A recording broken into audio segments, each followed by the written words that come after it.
Welcome to the Medical Device Made Easy podcast. Here is Monir Azzouzi from easymedicaldevice.com.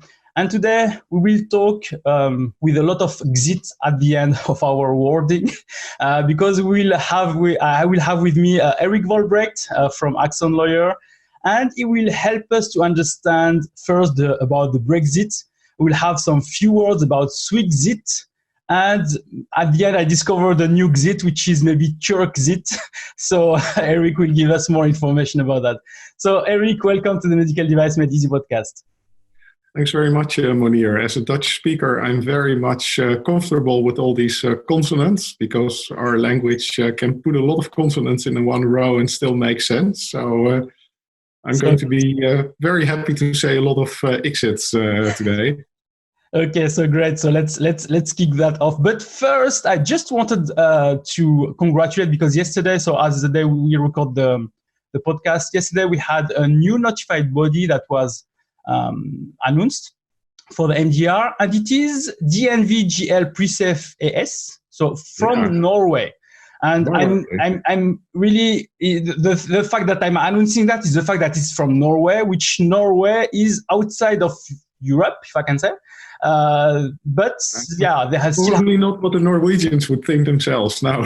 Yeah, but it's mainly the fact that because we'll talk about a lot of Brexit or the exit, and Norway is outside of Europe. I mean, in the map, but they are applying the European laws. They have an agreement with Europe, and it's why they can have a notified body. So let's kick off now with Brexit first. Mm-hmm. So as of February 1st or midnight at January 31st, Brexit is applicable. So we talked about Brexit before. We said that people have to do some scenarios to prepare for that, for no-deal Brexit. So they have to find an authorized representative, they have to find an importer, they have to be ready for the catastrophe. So we are now beginning of February. Brexit is happening since 1 week. So what airplanes didn't fall from the sky, business as usual, right? People are asking me now, like, are they in? Are they out? What is happening? Yeah. So I always explain this as Brexit is a process. And this is sometimes hard for people to understand because it's a process that actually it's underway for a long time. In 2016, that's the moment that the UK gave notice to the EU that they wanted to be out. That's when the article, and then in 2018 they started negotiations. That went. It just went on and on and on and on and on. Now by the 31st of January, they were finally out. So it's midnight Central European time, or the Brits would say, no. It was 11 p.m. GMT, which is the only time in the world that's the neutral time. So you should take that.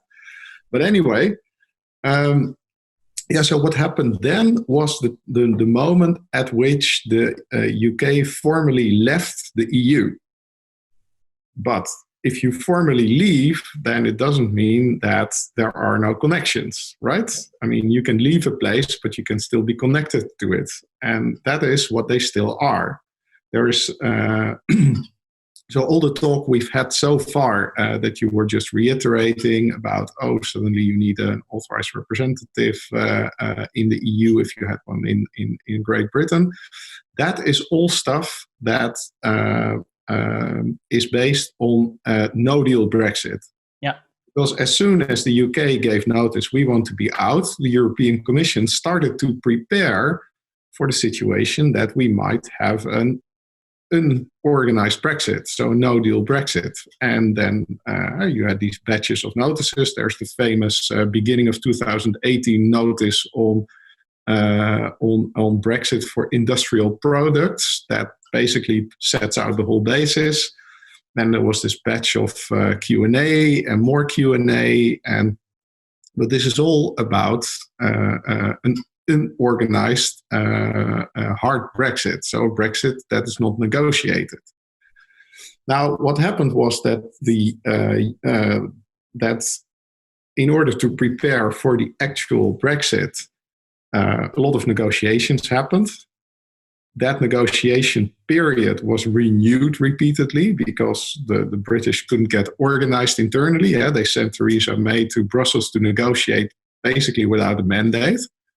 It's like negotiation 101. How do you not negotiate? You send somebody without a mandate, and when they come back with a deal, then you say, oh yeah, we want another deal.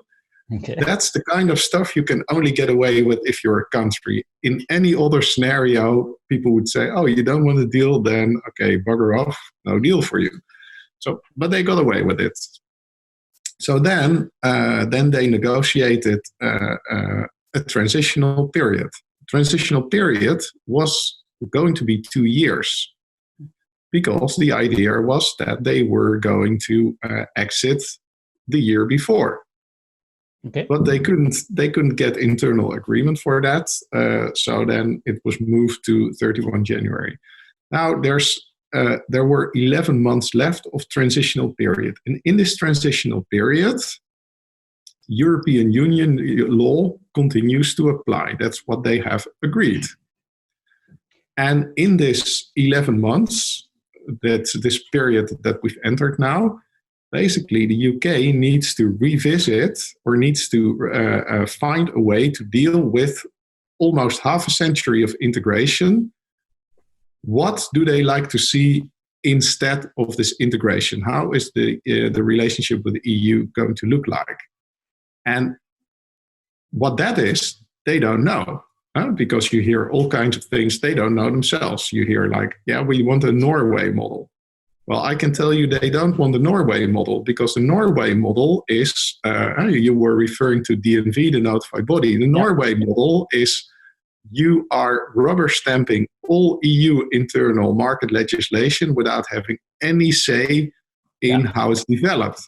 You have a seat at the table as Norway. You can look as the law is developed, but then you shut up and implement it. But it was the reason for Brexit to not do that. So I suppose, if I remember. Exactly. So how these people can think that they are going to do a Norway, it means that they would enter into a treaty with the European Union that says we will rubber stamp all your legislation, but we will have no influence over it. This is definitely not what they're going to do.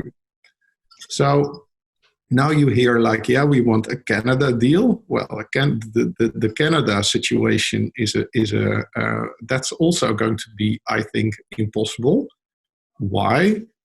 How long do you think it took to negotiate this agreement with Canada? The IFTA, or what was the name again of that? CETA. CETA, yeah, okay. Yeah. So CETA took, I can tell you, I don't know exactly again, but it was like 5 or 6 years. Okay. So more than 11 months, right? So are you going to negotiate a whole CETA deal in 11 months? If you look at the negotiation record that the Brits have with the EU at the moment, never going to happen, just not. Because there's a lot you need to put into it, or you get an agreement that contains almost nothing. That's possible too. Then you have maximum freedom, but then outside of the scope that you agree that will be covered by the agreement, you have nothing. This is I think the more likely model that they could go to is the Swiss model of stacking mutual recognition agreements. But this is the model that the Swiss want to get away from. Exactly. So, because, as we said, we will talk maybe about also Swixit, or I don't know if it's like that. But just to recap, from 1st of February, nothing happens, if I can say. No.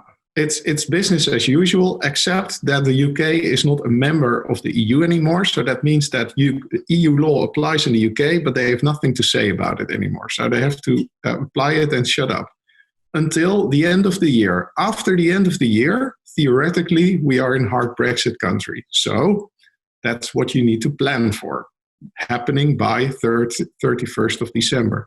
So, except because what can happen is that they also negotiated a backstop additional transitional period.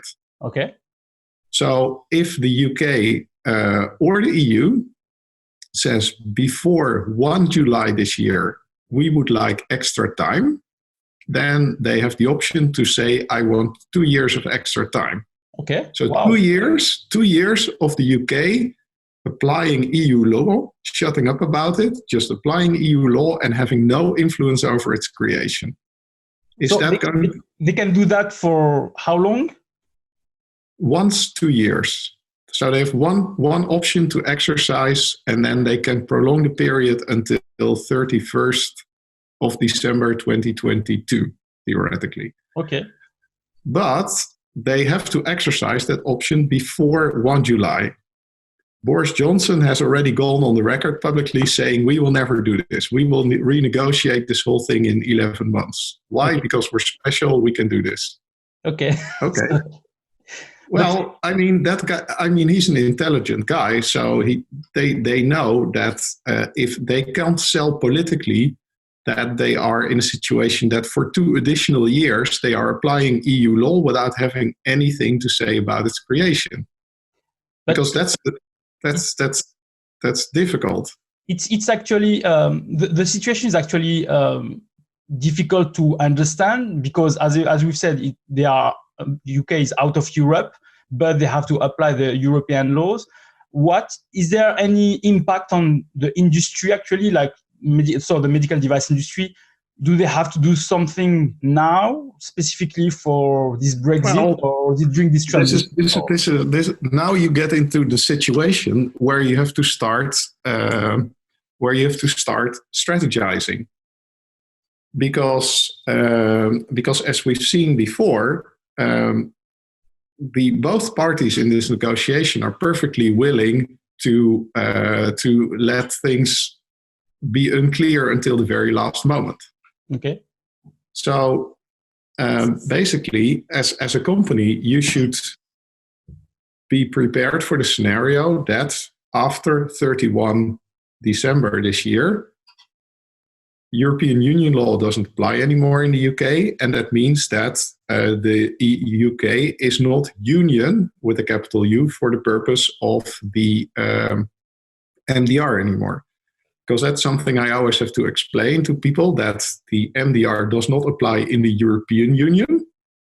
It applies in the union with a capital U. So that is, here you go, that is this space.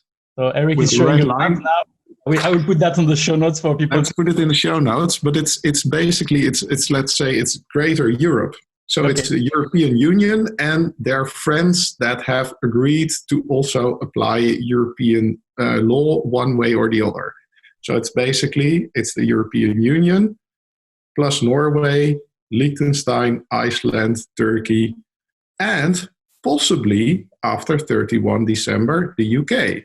Okay. Because it is possible that the highly unlikely thing happens, that it is possible to negotiate an agreement with the British people in 11 months, and that might enter into force on the 1st of January. That provides for a new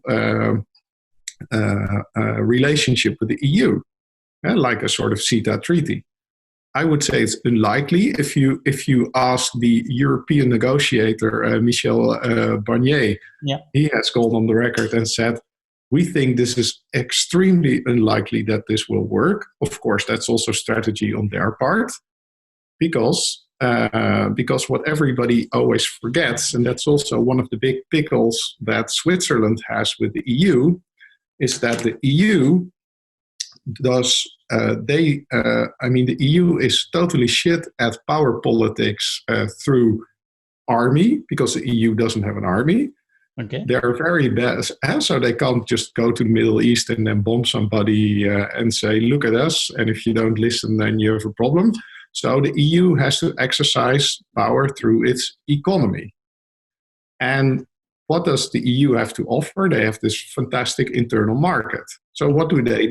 They try to expand by wrapping countries into their internal market. Now, the problem is, of course, that everybody's opportunistic about it. because the EU says we have an internal market made out of 4 freedoms, and these are not optional. Either you have all or you have none. This is going to be a problem with the UK, because one of the problems with the UK was immigration, free movement of persons. They didn't like that very much, the Polish plumber and that kind of things. Yeah, I remember. So, but this is part of what the EU is about. That if you are an EU country, a citizen of an EU country, you can go work everywhere. So this, for the EU, this is a sacred principle, and they're not just going to say, "Oh, UK, then for you we make an exception because you're special." I mean, UK had already a lot of exceptions. They had the pounds. They had a lot of things that are not. They had a super big rebate on EU contributions that Thatcher negotiated at the time. I mean, the UK had a fantastic position in the EU that I think they never appreciated enough. But that's my personal opinion. Okay. But what you see now with Switzerland is in the same boat a bit as the UK.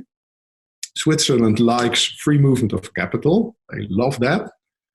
Free movement of goods, fantastic, because that's how we can have medical devices regulation in Switzerland. Then there's also free movement of services, fantastic. So you can have banking services that go back and forth, fantastic. But free movement of persons, not so much, because that means that all these Europeans come to Switzerland and they take all the good jobs. So that's why with Switzerland we are in a situation that they're playing chicken at the moment about renewing the relationship with the EU. I understand you're going to do another podcast about that, so I won't go into a lot of detail. But basically, it's more of the same there. The EU wants to come to a bigger institutional framework with a more comprehensive institutional framework. And the Swiss are saying, we don't want that. We just want a bit of economic integration, and that is perfectly fine. Thank you. So it's really difficult for I mean, at the end, this is a political game, but it can be damaging business, if I can say. So it's something that manufacturers can suffer. Yeah, and that's a problem. But that's how these political games are. Is that as politicians, they will always look like, okay, what is my gain?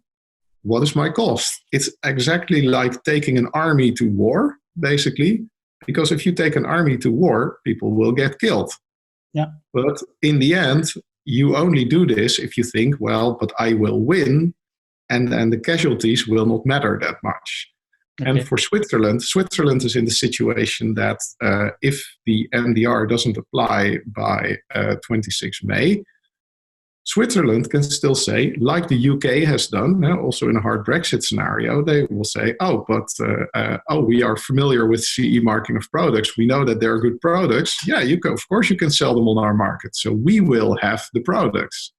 The only problem is... It's just that the manufacturers will have some extra work to do, some appointing authorized representative importer, all those things to do when the border is just behind, if I can say. It's not like they have to fly too far. Well, that, but also for these manufacturers, it's sometimes difficult. I have clients that ran their supply chain through Switzerland because of the favorable Swiss tax laws. Okay. But now they find out that Switzerland didn't do a good job on complementary legislation, which is being part of the union for the purposes of the MDR. And also Switzerland is going to make it difficult on their own industry, because the EU, in case of a hard Swixit, will not automatically recognize manufacturers from Switzerland. They will treat them as if they were from the US, for example. Yeah. Because they become a third country. And the same will happen to the UK in a hard Brexit.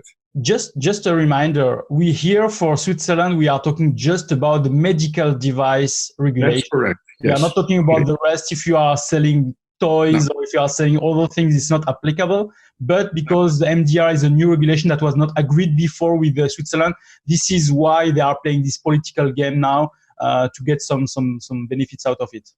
That's right. Yeah, the EU has just used this as leverage at the moment because this is something that's right in front of us. So they are using this as leverage. Yeah. But now, okay, so for Brexit, for Swixit, now we talked about together about another one, which is, let's say, I mean, we will create this word here, which is Turkxit. Yeah. Because I never heard about it before, but apparently Turkey will be on the same situation as Switzerland. Is it correct? Possibly, yes, because Turkey has an association agreement from dating back to 1963, long time ago, which also contains a customs union, but it also contains a mechanism very much like the MRA mechanism that Swiss have. Okay. And except that new harmonization areas are not added by means of an additional market, a mutual recognition agreement that's sort of put on top of the stack of agreements that they already have. In this case, there is an association council and a committee with a complex technical name that have to agree on, yes, we will put this, yes, we will both align our legislation on this point. We will do it this way, you will do it that way. And I've heard that in Turkey, basically, they're in the same situation as the Swiss. Their own legislation that is mirroring the MDR and the IVDR is ready, but there is no formal agreement as far as I know at this moment, and it might be that it has changed, but I don't know yet. But my best knowledge is that at this moment, there is no formal approval yet that the Turkish legislation counts as just as good as the directives, because there is one of these instruments for the 3 directives. Okay. But that just mentions the directives. And for the regulations, it's not there yet. So that still needs to happen. And that means that formally, Turkey is in the same situation as Switzerland.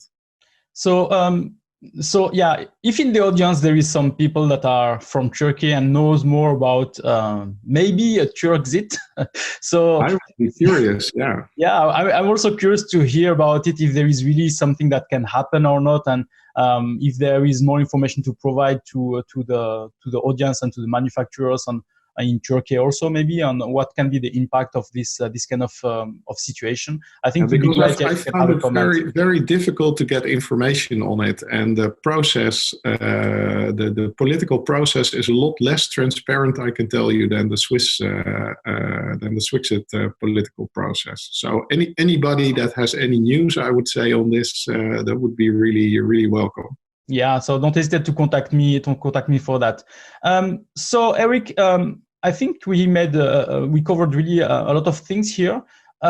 Just one thing. So for the Brexit, Swixit, Turkxit, there are some different situations for each of them. So it's not like exactly the same thing. Mm-hmm. Do you think there will be another Xit that can happen soon or so, or? Well, I really don't hope so, but you never know. I mean, when the European Parliament had their last session with the UK parliamentarians in it, Nigel Farage. I'm not a fan of this guy. Let's put it euphemistically. He said this is a victory for populism. Okay. And I think, although I'm completely not a fan of this guy, I think he was spot on with that statement. Because this is actually all these exits, they're basically populism in action, as far as you ask me. I consider myself a true European. I've worked at the European Commission. I've lived in Brussels. I worked with European law. I've benefited a lot from the European Union.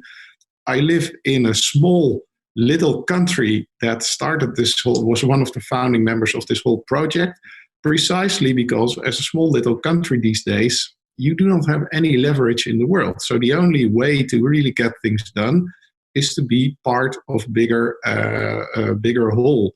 And the only way to make a bigger whole functional is to integrate as much as possible. And there you get, I think, in the really terrible situation that what I see in more member states than just in the UK is that they work together in Brussels, but then they undersell in the best case, or completely deny, in the worst case, the benefits from European integration back home. And the UK has a very bad record of doing that. The tabloids in the UK are absolutely terrible in that respect. And they just spread lies, basically, or rather, let's say, factually incorrect statements, if you will. And that serves to create a population that thinks like, okay, but the EU is just this sort of bureaucratic superstate that wants to absorb us and take our freedoms. Yes, of course, if that's how you present it, and that's what people believe. When they had the referendum in the UK, 2 seconds before it closed, basically, everybody was still Googling what the EU was about. Well, if that is the situation, then I think both the EU, I think that's something you can reproach them for, but also the UK as a member state of the EU that's supposed to be loyal to the EU has done a very bad job at educating its population on the advantages. Yeah. I mean, I have a lot of American clients, and sometimes they ask me like, yeah, but when is your country leaving the EU? And then I would say, never. Yeah, but why? Well, because we have populism under control and we really understand what the EU is about. And then they say, yeah, but it's just economic. And then I say, no, guys, this is not economic. Actually, it did not start out economic. And then I go like, huh? And then I say, look at Europe, right? Europe in the 19th century and the first half of the 20th century. It was freaking war of everybody against everybody else, killing millions and millions of people every 20 or 30 years. Yeah. Since the whole European integration project started, this was over. And that is already a really big benefit. And that was so, and everything on top of that is nice and can make it a lot better. And the EU is really about making sure that on the world stage, Europe becomes a player, and you see that it's really difficult also for the EU to take its position, because we have all these different countries with thousands of years of individual history. Like, for example, nobody understands why the Germans have such a lot of difficulty to take leadership in the EU when the shit hits the fan. Because the last time they said, we will take leadership in the EU, they conquered everything. So they still feel guilty about that, for example. Exactly. And the same thing, the French, they'll gladly take leadership for everything. But nobody understands what they're saying because nobody else speaks French. I mean, sorry for that. all these cultural things we are still solving in the EU, and that's something. For example, if you talk to Americans and you tell them like, you have no idea how fortunate you are that you have just one single language in this enormous area, that takes care of so many problems, and also that your history of all these states that you have in the US is completely homogeneous. Fantastic.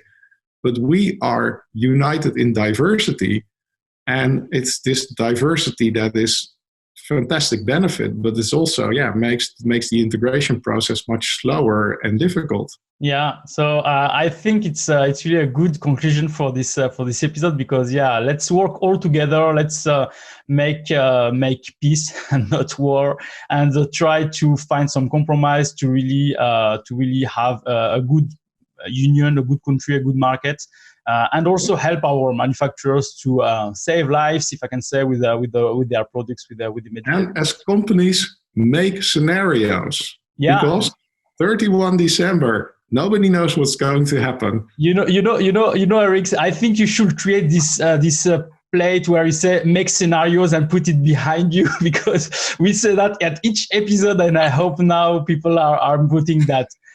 Yeah, so, I mean, I make mind maps on the wall in my office, like, okay, this can happen, that can happen, here can happen, there can happen. And I mean, if you make a whole tree of scenarios for Brexit, Swixit, Turkxit, yeah, I mean, there's a lot of things you can happen, and that's also, I think, if we go back to the whole project of implementing MDR and IVDR, is that companies take a very linear view to implementation. Right? They will just say, okay, because you had a podcast about MDR and IVDR implementation processes. I don't know if that also touched upon how linear a project like that should be, but you have to, basically be aware that there are permutations in how big the union is by the time that your implementation project is finished. So prepare, make scenarios, be ready, contact Erik. He's a specialist on scenarios, so he can really help you for that. And I think, people or manufacturers will be then ready for any of these things and get ahead of competition also, because it's also a competition, the market, the business is also a competition. So you have to know what is happening so that you can know exactly what are the risks and what are the benefits for you. Okay, Erik, so I think we really helped a lot here to really understand the situation between all the different countries and what people have to do or to think about or to see, to be prepared of. So thank you for that. As you mentioned, so last week we had an episode about Swixit. So if you want to go and look at it again specifically, with Ronald Boumans from Emergo. So go and check that. And I hope there will be no other exit in future that we will have to talk about. But we will continue with Erik to follow up with the Brexit and what is happening and if there is something about Turkey also.